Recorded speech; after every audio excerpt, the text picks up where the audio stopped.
David's hands were steady on the forklift controls as he maneuvered another pallet into position.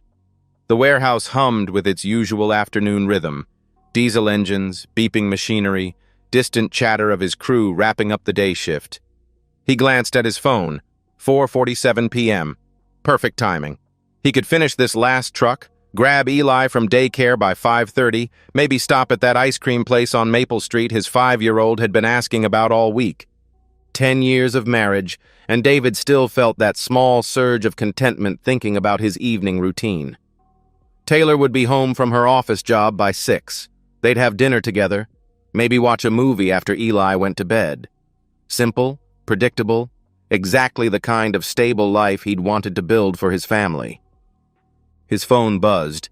Taylor's name flashed on the screen, but when he answered, the voice was barely recognizable, high-pitched, frantic, dissolving into sobs. "David, oh God, David, you have to come to the hospital!" Taylor's voice was barely recognizable through her panic. The forklift jerked to a stop. "What? Taylor, what happened? Are you hurt?" David demanded. "It's Eli. I mean, he's okay, but the police... David, I need you here right now. St. Mary's emergency. Please, just come," she sobbed before the line went dead. David's mind went blank for exactly 3 seconds. Then training kicked in, the same methodical thinking that had made him a shift supervisor. He shut down the forklift, grabbed his keys, and called out to his assistant manager as he ran toward the exit. The drive to St. Mary's took 12 minutes that felt like hours. David's hands gripped the steering wheel as his mind cycled through every parent's catalog of fears. But Taylor had said Eli was okay, so maybe it wasn't that bad. Maybe just a broken arm, stitches, something scary but manageable. He should have known better. In 10 years of marriage, he'd never heard Taylor sound like that, not even when her father had his heart attack. This was different. This was terror. David burst through the sliding doors and saw them immediately.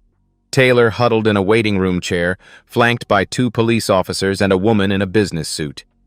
Taylor's face was red and swollen, mascara streaked down her cheeks, but she wasn't hurt.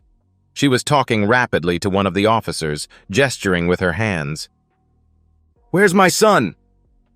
David's voice cut across the room like a blade. The woman in the suit, social worker David realized with growing dread, approached him with careful, measured steps. "Mr. Mitchell? I'm Susan Rodriguez from Child Protective Services. Your son is safe. He's with the nurses right now getting checked out, but he's physically unharmed," she said calmly. "Physically unharmed?" David's voice rose. "What the hell does that mean?" Taylor stood up, reaching for him with shaking hands. "David, I can explain," she started desperately. "Ma'am, please sit down," the older police officer interrupted, gesturing Taylor back to her chair. His expression was professional but cold. "Mr. Mitchell, I'm Sergeant Williams. Your wife left your 5-year-old son unattended in a locked vehicle for approximately 2.5 hours this afternoon. The child was discovered by neighbors who heard him crying and called 911. When we arrived, the interior temperature was 94 degrees. Your son was dehydrated and distressed." The words hit David like physical blows. "That's impossible. Taylor would never," he protested. "Mr. Mitchell, your wife has admitted to leaving the child in the car while she was inside a residence on Elm Street. She's been arrested for child endangerment," Sergeant Williams stated matter-of-factly.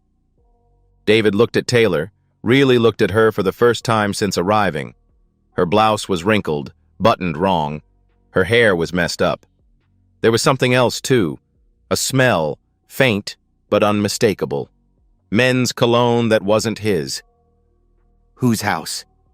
David's voice came out quieter than he intended. Taylor's face crumpled. "David, please," she whispered. "Whose house, Taylor?" he repeated, his voice hardening. Sergeant Williams consulted his notepad. "The residence belongs to Nathan Brooks. Your wife states they work together." The puzzle pieces clicked into place with sickening clarity. Nathan Brooks. Taylor had mentioned him before, her new project manager, the guy she'd been working late with. The reason for all those recent overtime hours, the new attention to her appearance, The way she'd started keeping her phone face down during dinner. David closed his eyes and saw it all. Eli strapped into his car seat, confused at first, then scared, then crying as the car got hotter and no one came. While his mother was inside another man's house, betraying everything David thought he knew about their life together. "I want to see my son," David said quietly. "Of course. Room 3.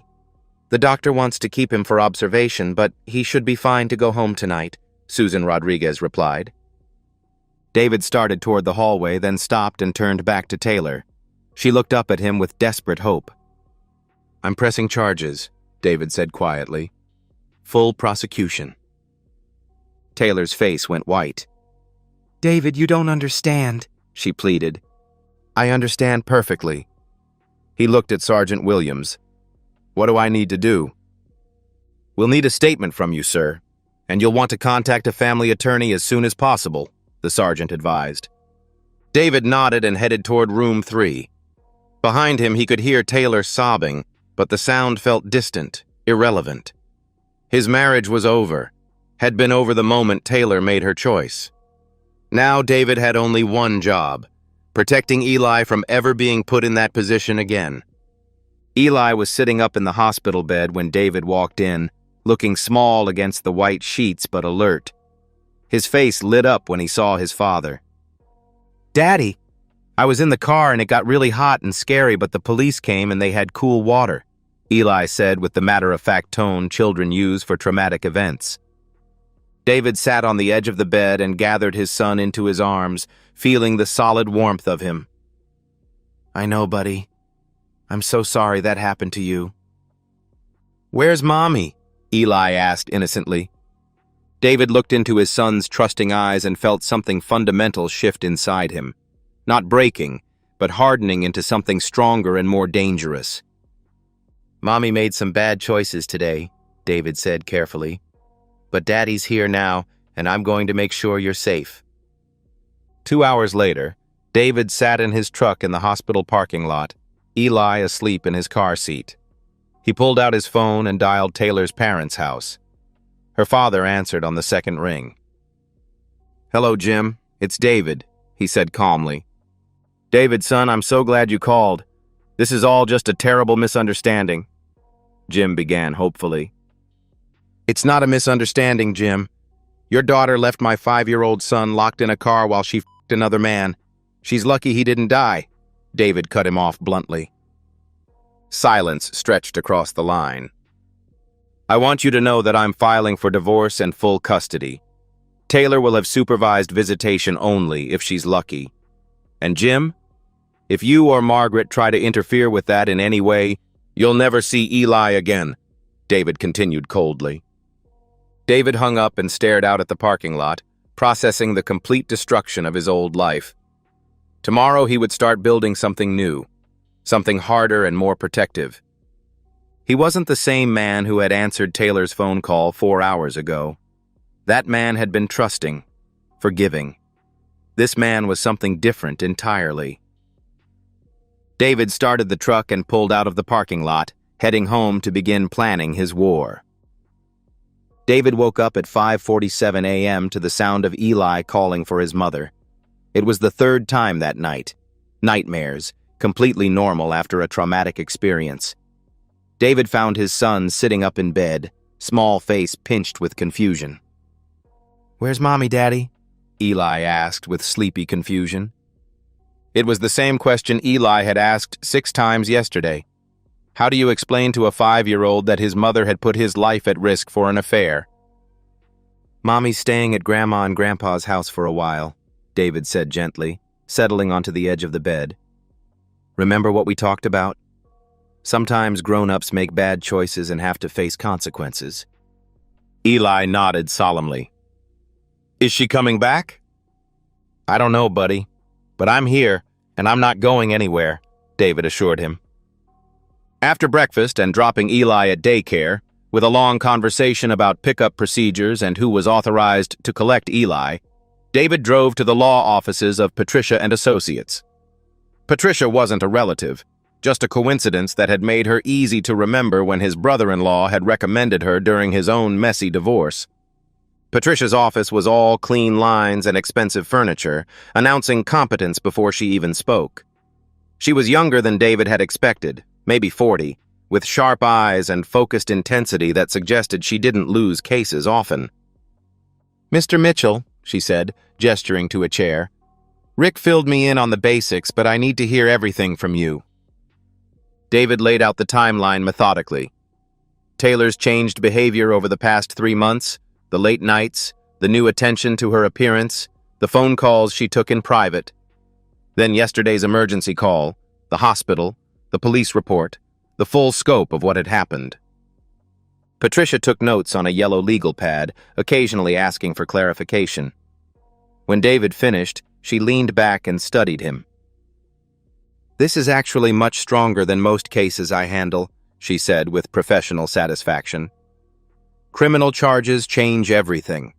Child endangerment, especially in the context of an extramarital affair, creates a narrative that family court judges find particularly damning." "What are my options?" David asked directly. "Full custody. Supervised visitation only for your wife, at least initially. And given the circumstances, we can move for emergency orders that go into effect immediately, before she has time to mount a defense or hide assets," Patricia explained. Patricia outlined the strategy. Emergency custody orders filed that afternoon. Temporary restraining orders preventing Taylor from taking Eli anywhere without David's written consent and court supervision. Asset protection measures to freeze joint accounts and document all marital property. "The criminal case strengthens our position enormously," Patricia continued. "But I need you to understand, this approach is aggressive. Once we file these motions, there's no going back to friendly divorce negotiations. You're declaring war." David thought about Eli in that overheated car, crying and scared while his mother was inside another man's house. "Good. How much is this going to cost?" "My retainer is $15,000. A case like this, if it goes to trial, could run $30,000 to $40,000 total," she stated. David nodded. He had the money. 10 years of careful saving, the college fund, their emergency account. Ironically, Taylor's affair was going to cost her everything they'd built together. "Do it," he said firmly. Patricia smiled, and David caught a glimpse of why Rick had described her as ruthless. "I'll have the emergency motions filed by close of business today. Now let's talk about evidence." The next 3 hours were dedicated to building an airtight case. David provided copies of the police report, hospital records, witness statements from the neighbors who had called 911.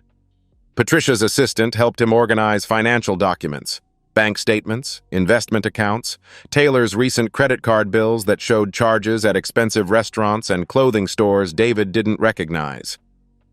"This is interesting," Patricia said, studying Taylor's credit card statement. "Multiple charges at Victoria's Secret over the past 2 months, all on days she claimed to be working late. A hotel charge downtown 3 weeks ago, the Marriott. That's not where her office is." David felt sick looking at the evidence of his wife's deception laid out in black and white, but he forced himself to study each item objectively. This wasn't about his feelings anymore. This was about protecting his son. They also discussed Eli's well-being. Patricia recommended a child psychologist who specialized in custody cases, someone who could document any psychological impact and provide professional testimony about what custody arrangement would be in Eli's best interests. "Judge Morrison handles most family cases in this county," Patricia explained. "She's tough but fair, and she has zero tolerance for parents who put their romantic lives ahead of their children's safety." By the time David left Patricia's office, he felt something he hadn't experienced since answering Taylor's call. Control. Not over what Taylor had done, that damage was permanent, but over what happened next. He picked up Eli from daycare and drove to Dr. Sarah Martinez's office, the child psychologist Patricia had recommended. Dr. Martinez was kind but professional, explaining to Eli that sometimes kids needed to talk to someone about confusing or scary things. While Eli played with toys, Dr. Martinez spoke quietly with David. He's showing classic signs of anxiety, difficulty sleeping, regression in some behaviors, hypervigilance about when you're leaving and coming back. All normal responses to trauma, but we want to address them early. How long will this affect him? David asked with concern. That depends on several factors. Stability in his living situation will help enormously. Consistency from his primary caregiver, that's you, is crucial. And honestly, limiting exposure to the parent who caused the trauma until she can demonstrate changed behavior is usually recommended, Dr. Martinez explained professionally. David nodded, another professional opinion supporting full custody. That evening, after Eli was asleep, David sat at his kitchen table with Taylor's belongings still scattered around the house. Tomorrow he would pack all of it up and have it delivered to her parents' house. Tonight, he had calls to make. First, he called his brother Mike, who listened without interruption. Mike's response was immediate. Whatever you need, David. Money, childcare, someone to punch Nathan Brooks in the face, just say the word. Then his parents in Arizona, who were shocked into silence. His mother cried. His father, a retired police officer, asked pointed questions about the criminal charges and expressed grim satisfaction that David was pressing full prosecution. Finally, David called his supervisor and explained that he would need time off for legal proceedings. 10 years of reliable service had earned him considerable goodwill, and his boss immediately approved emergency leave. By 11 p.m., David had a clear picture of his support network rallying around him. His legal strategy was aggressive and well-funded. His son was getting professional help, and Taylor was staying with her parents, facing criminal charges, looking at losing everything she'd taken for granted. David walked through his house, seeing it with new eyes. This wasn't the home he'd shared with his wife anymore. It was the fortress he was building to protect his son. He wasn't the trusting husband who had believed his wife's explanations about working late. That man was gone, replaced by someone harder and more protective. Someone who understood that sometimes love meant being ruthless with people who threatened the ones you were sworn to protect. Tomorrow, Patricia would file the emergency motions. Tomorrow, Taylor would discover that her choices had consequences. Tomorrow, David would begin the systematic dismantling of the life his cheating wife had thrown away. The emergency custody hearing took place in Judge Morrison's courtroom on a Thursday morning, 1 week after Taylor's arrest. David sat beside Patricia, watching as Taylor entered with her court-appointed attorney, a harried-looking public defender named Robert Kim, who was clearly overwhelmed by the case's complexity. Taylor looked smaller than David remembered, wearing a conservative blue dress her mother had probably chosen. Her face was pale and drawn, and she avoided making eye contact with David across the aisle. Good. She should be afraid. Judge Morrison was exactly as Patricia had described, a stern woman in her 50s who reviewed the case file with obvious disapproval. She looked up at Taylor over her reading glasses. Mrs. Mitchell, you've been charged with child endangerment in connection with leaving your 5-year-old son unattended in a locked vehicle for over 2 hours. Is that correct? The judge asked sternly. Yes, Your Honor, but I can explain, Taylor began desperately. The time for explanations was before you left your child in danger while conducting an extramarital affair, Judge Morrison cut her off sharply. Ms. Patricia, I've reviewed your emergency motions. What are you seeking? Patricia stood smoothly. Your Honor, we're requesting immediate sole legal and physical custody for Mr. Mitchell, with supervised visitation only for Mrs. Mitchell. We're also requesting a temporary restraining order preventing Mrs. Mitchell from taking the minor child anywhere without written consent from Mr. Mitchell and court supervision. Grounds? The judge inquired. The police report clearly establishes that Mrs. Mitchell prioritized her extramarital affair over her child's safety, resulting in criminal charges. We have documentation from the child's therapist indicating ongoing trauma. Most importantly, Mrs. Mitchell's judgment regarding the child's well-being has been fundamentally compromised, Patricia explained methodically. Judge Morrison turned to Robert Kim. "Counselor?" Kim stood, shuffling through papers. "Your Honor, my client made a mistake, but she loves her son and has been a devoted mother for 5 years. This was an isolated incident," he argued weakly. "An isolated incident that could have killed a child," Judge Morrison interrupted coldly, "and occurred during the commission of adultery, which speaks to a pattern of poor judgment and misplaced priorities." David watched Taylor's face crumble as the judge's words hit home. Part of him felt a flicker of sympathy. After all, he'd loved this woman for 10 years. But then he thought about Eli crying in that overheated car, and the sympathy vanished. The hearing lasted 45 minutes. When it was over, Judge Morrison had granted every motion Patricia had filed. David had sole custody. Taylor was restricted to supervised visitation twice a week at a court-approved facility. She couldn't take Eli anywhere without David's written permission and a court supervisor present. "The court finds that Mrs. Mitchell's conduct demonstrates a fundamental failure of parental judgment," Judge Morrison stated for the record. "Until such time as she can demonstrate through counseling, parenting classes, and consistent behavior that she can prioritize her child's safety over her own desires, custody will remain with Mr. Mitchell." Taylor was sobbing quietly by the time the judge finished. Her attorney tried to console her, but David could see the man was already mentally moving on to his next case. Taylor couldn't afford a real lawyer, and they both knew it. Outside the courthouse, Patricia handed David a copy of the official order. "This gives you complete control over Eli's life until the divorce is final. She can't make educational decisions, medical decisions, nothing. And David? She's going to try to negotiate. Don't give her anything." "What do you mean?" David asked. "She'll call you. Probably tonight. She'll cry, apologize, maybe threaten suicide, try to make you feel guilty for destroying her life. Remember, she destroyed her own life the moment she left Eli in that car," Patricia warned. Patricia was right. Taylor called that evening while David was reading bedtime stories to Eli. "David, please, we need to talk." Taylor's voice was desperate through the phone. "We have nothing to discuss. If you want to communicate about Eli, go through your attorney," David replied coldly. "I don't have an attorney anymore. I can't afford one. My parents are already stretched thin with the bail money and—" she pleaded.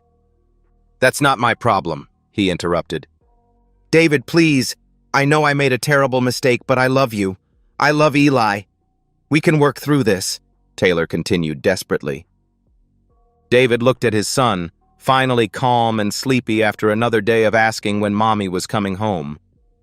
"You had 10 years to think about what you wanted, Taylor. You chose Nathan Brooks." "That's over. It was never serious, just—" she tried to explain. "Just serious enough to risk our son's life for," David cut her off harshly. The silence stretched between them. "The supervised visitation starts Saturday," David continued matter-of-factly. 2 hours, 10 a.m. to noon, at the Family Services Center on Oak Street. Don't be late." He hung up and blocked her number. Meanwhile, the criminal case was proceeding independently. David had met with the prosecutor, a sharp young woman named Jennifer Walsh, who seemed genuinely angry about what Taylor had done. "Child endangerment cases involving affairs are particularly egregious," Walsh had explained. "The defendant made a conscious choice to prioritize her romantic life over her child's safety." But Taylor's public defender was pushing for a plea bargain. Guilty to child endangerment, probation instead of jail time, mandatory parenting classes, and community service. Walsh recommended David accept it. "She'll have a criminal record, which strengthens your custody case permanently," she pointed out pragmatically. David agreed to the plea, but only after extracting maximum advantage. As part of the agreement, Taylor had to admit guilt publicly, accept responsibility for endangering Eli, and agree to extended probation with regular drug and alcohol testing. The ripple effects were spreading beyond just David's family.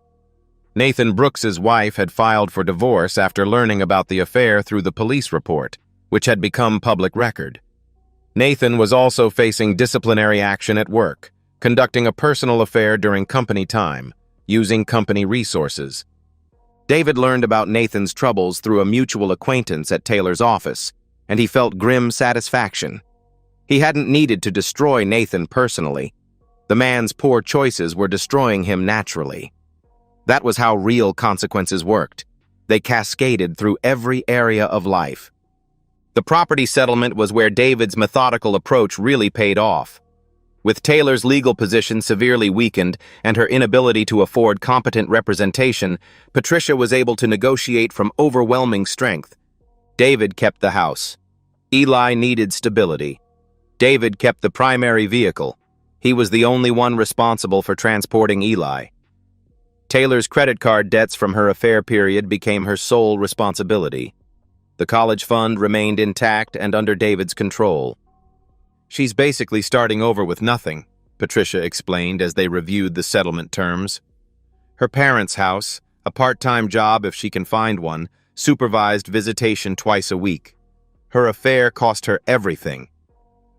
3 weeks after the custody hearing, David ran into Taylor's mother at the grocery store. Margaret approached him hesitantly. "David, I know you probably don't want to talk to me, but Taylor is falling apart. She barely gets out of bed. She cries constantly. I'm worried about her mental health," Margaret said with genuine concern. David looked at Margaret steadily. "She should talk to her therapist about that." "You were married for 10 years. Doesn't that mean anything?" she challenged. "It meant everything. That's why what she did is unforgivable," David replied firmly. Margaret's face flushed with anger. "You're destroying her life over one mistake." "She destroyed her own life, and she nearly destroyed Eli's," David interrupted, his voice staying calm and controlled. "Margaret, I'm going to say this once. Taylor made a choice to prioritize her affair over her son's safety. That choice had consequences. I didn't create those consequences. I'm just ensuring they're enforced." He walked away, leaving Margaret standing alone in the cereal aisle. That night, as David tucked Eli into bed, his son asked the question he'd been avoiding. "Daddy, why can't Mommy live here anymore?" Eli asked innocently. David sat on the edge of the bed, choosing his words carefully. "Sometimes grown-ups make choices that hurt people they love. When that happens, there have to be consequences."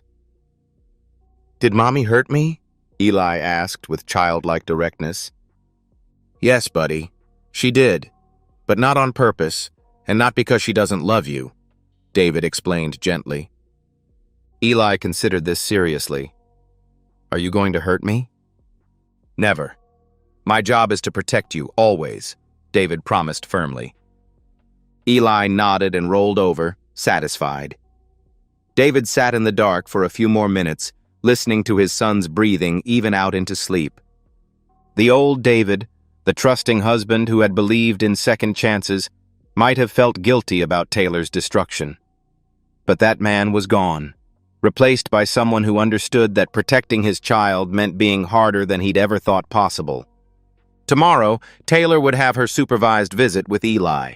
She would cry, try to explain herself to a 5-year-old who couldn't understand adult betrayal.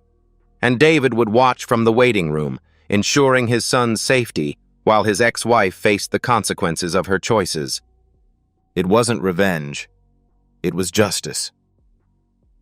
The criminal court hearing took place on a cold Tuesday morning in November, 4 months after Taylor's arrest. David sat in the gallery with Patricia, watching as Taylor stood before Judge Harrison in a borrowed black suit, her hands shaking as she waited to learn her fate. The courtroom was nearly empty. Just David, Patricia, the prosecutor Jennifer Walsh, Taylor's public defender Robert Kim, and Taylor's parents in the back row. The local newspaper had sent a reporter drawn by the combination of adultery and child endangerment. Judge Harrison reviewed the case file with obvious disgust, his expression growing darker as he read through the police reports, hospital records, and witness statements. When he finally looked up at Taylor, his voice carried moral authority. "Mrs. Mitchell, The evidence shows that you left your 5-year-old son locked in a vehicle for 2 hours and 37 minutes while you engaged in an extramarital affair. The interior temperature reached 94 degrees. Your child was found by neighbors who heard him crying and called 911. He was dehydrated, distressed, and could have died, the judge stated gravely. Taylor's attorney had prepared her well. She stood straight, made eye contact with the judge, and spoke clearly when asked how she pleaded. "Guilty, Your Honor," Taylor said with forced composure. Judge Harrison nodded grimly. "The court accepts your plea. Mrs. Mitchell, you will serve 18 months supervised probation. You will complete 200 hours of community service at a child advocacy center. You will attend mandatory parenting classes and anger management counseling. You will submit to random drug and alcohol testing, and you will pay all court costs and restitution." He leaned forward, his voice making everyone in the courtroom straighten in their seats. "Let me be absolutely clear, Mrs. Mitchell. Your conduct represents a fundamental failure of parental responsibility. You placed your selfish desires above your child's safety and well-being. Only through the intervention of concerned neighbors did your son survive an incident that kills dozens of children every year." Taylor nodded tearfully, but Judge Harrison wasn't finished. "I want you to understand something. This court has seen parents who made mistakes, forgot a child in a car during distraction, left a child briefly while handling an emergency. That's not what happened here. You made a deliberate, calculated decision to abandon your child in potentially lethal conditions so you could commit adultery. That's not a mistake. That's a choice that reveals your character," the judge continued with mounting intensity. David felt grim satisfaction as Taylor's face crumpled. The judge had articulated exactly what David felt. This wasn't about forgiveness or second chances. This was about the type of person who would risk their child's life for an affair. After the criminal hearing, the real victory came in family court, where Judge Morrison was finalizing the divorce decree. David's methodical preparation over the past 4 months had created an overwhelming case. Patricia had compiled a comprehensive file: the criminal conviction, documentation of Taylor's ongoing financial instability, reports from Eli's therapist showing continued improvement in David's sole custody, and evidence that Taylor had violated several minor provisions of the temporary orders. Taylor's new attorney, a recent law school graduate working for legal aid, was clearly outmatched. She made a valiant effort to argue for expanded visitation and shared legal custody, but Judge Morrison cut her off. "Counselor, I've read the file. Mrs. Mitchell was convicted of child endangerment this morning. She's on probation for risking her son's life during an extramarital affair. What possible argument could you make for expanding her access to this child?" the judge asked with barely concealed contempt. Judge Morrison's final ruling was comprehensive and devastating for Taylor. David received sole legal and physical custody of Eli. Taylor's visitation remained supervised until she completed all court-mandated counseling and could demonstrate sustained behavioral change. She had no input on educational, medical, or major life decisions for Eli. The marital property settlement heavily favored David. "Mrs. Mitchell," Judge Morrison stated for the record, "your conduct demonstrates a pattern of prioritizing your romantic relationships over your child's welfare. Until you can prove through sustained action that you've changed your priorities, this court will not risk further harm to this child." The property settlement reflected Taylor's completely weakened legal position. David kept their 4-bedroom colonial where Eli had grown up. Taylor's affair-related credit card debts became her sole responsibility. The college fund remained intact and under David's exclusive control. Taylor's financial situation was dire. Her parents had exhausted their savings on bail and legal fees. Her part-time retail job barely covered rent on a studio apartment. Her supervised visitation required payment to the court-approved facility, another expense she could barely afford. "She's essentially starting over with nothing," Patricia explained as they reviewed the final decree. "No assets, significant debt, supervised access to her child twice a week. Her affair cost her everything she'd built over 10 years of marriage." The ripple effects had continued spreading. Nathan Brooks's divorce had been finalized, his ex-wife receiving their house and primary custody of their 2 children. Nathan had been demoted at work after an internal investigation. He'd been forced to move in with his brother, his career prospects damaged by the scandal. David took no active pleasure in Nathan's downfall, but he felt deep satisfaction that actions had consequences. Character flaws that led to one type of betrayal inevitably led to others. 2 months after the final divorce decree, David encountered a situation that tested his resolve. He was picking up Eli from supervised visitation when he overheard Taylor talking to the court supervisor. "I've completed the parenting classes and anger management," Taylor was saying hopefully. "My therapist says I'm making good progress. When can we discuss expanding my visitation?" The supervisor, Linda Wells, reviewed Taylor's file carefully. "Mrs. Mitchell, you've been compliant with the immediate requirements, but the court ordered sustained behavioral change. That means demonstrating over time that you can prioritize Eli's needs consistently." "How much time?" Taylor asked with growing desperation. "That's up to Judge Morrison, but typically cases like yours require at least a year of demonstrated stability," Linda explained professionally. David watched Taylor's face as the reality hit her. She would have limited access to her son for at least another 8 months, possibly longer.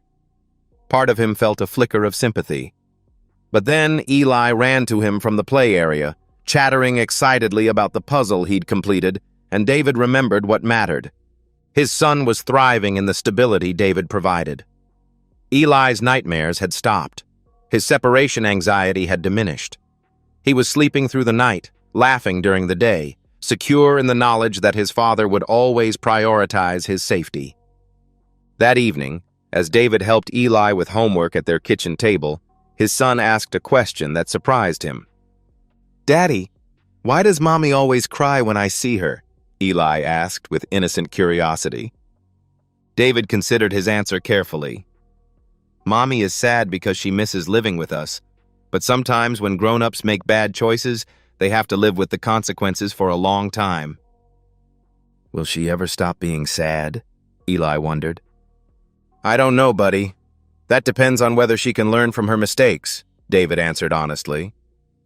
Eli nodded with the matter-of-fact acceptance that children brought to complex situations. "I'm glad you make good choices, Daddy." The simple statement hit David harder than any judge's ruling or legal victory. This was what it had all been about. Not revenge against Taylor, but protection for Eli. Creating a life where his son could trust that his primary caregiver would always put his safety first.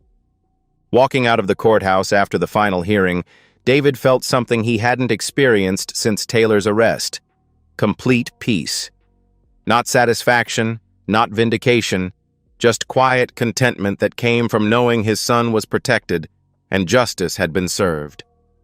Taylor had destroyed her marriage, her relationship with her son, her financial security, and her reputation. But David hadn't destroyed her. She had destroyed herself through her choices. He had simply ensured that those choices had appropriate consequences. That evening, David sat on his back porch while Eli played in the yard, watching his son chase fireflies in the gathering dusk. The boy was happy, secure, thriving in the stability David had fought to provide. David's phone buzzed with a text from his brother Mike. "How did the hearing go?" "Complete victory," David replied. "Justice served." He put the phone away and called Eli inside for bath time, ready to continue the work of being the father his son deserved. Protective, consistent, and always willing to do whatever it took to keep his child safe. 18 months after the final custody hearing, David and Eli had settled into a rhythm that felt natural and sustainable. Eli saw his mother once a week for 2 hours at the supervised visitation center, but he no longer asked when she was coming home. Home was the house he shared with his father, where bedtime stories happened on schedule and promises were always kept. Taylor had completed her probation successfully and found steady work as a receptionist at a dental office across town. She lived alone in a 1-bedroom apartment, her social life limited by financial constraints and the reputation that followed her conviction. David occasionally heard updates through mutual acquaintances.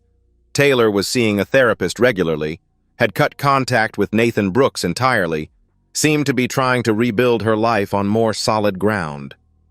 He felt no satisfaction in her struggles, but no sympathy either. Actions had consequences, and Taylor was living with hers the same way David was living with his. The difference was that David's consequences had made him stronger and more protective, while Taylor's had left her isolated and diminished. The financial settlement had provided David and Eli with comfortable stability. The house was fully theirs, the college fund had continued growing, and David's careful asset management had created genuine security for his son's future. Taylor's financial struggles were her own responsibility, the natural result of spending marital assets on an affair. Nathan Brooks had moved to another state after his own divorce finalized, his career damaged and his relationship with his children strained by the scandal. Character flaws, David reflected, had a way of revealing themselves in every relationship. On a warm Saturday afternoon in early spring, David and Eli drove to the baseball stadium for a father-son game. It had become their tradition, just the two of them, sharing nachos and root beer while cheering for the home team. Eli wore his lucky cap and brought his glove, still optimistic about catching a foul ball. "Dad," Eli said during the seventh-inning stretch, "remember when you promised you'd never leave me like Mommy did?" David looked at his son, 9 years old now, gap-toothed and sunburned and completely secure in his father's love. "I remember." "You kept your promise," Eli said with satisfaction. "I always will, buddy," David promised firmly. Eli nodded with satisfaction and turned back to the game, cheering as the home team loaded the bases. David watched his son's animated face and felt the deep contentment that came from knowing he'd done the right thing, even when it had been difficult. The crowd erupted as the home team scored, and Eli jumped up to cheer with everyone else. David stood too, one hand on his son's shoulder, both of them looking forward instead of back. In the parking lot after the game, walking toward their truck with Eli chattering about the game-winning hit, David reflected on the journey that had brought them here.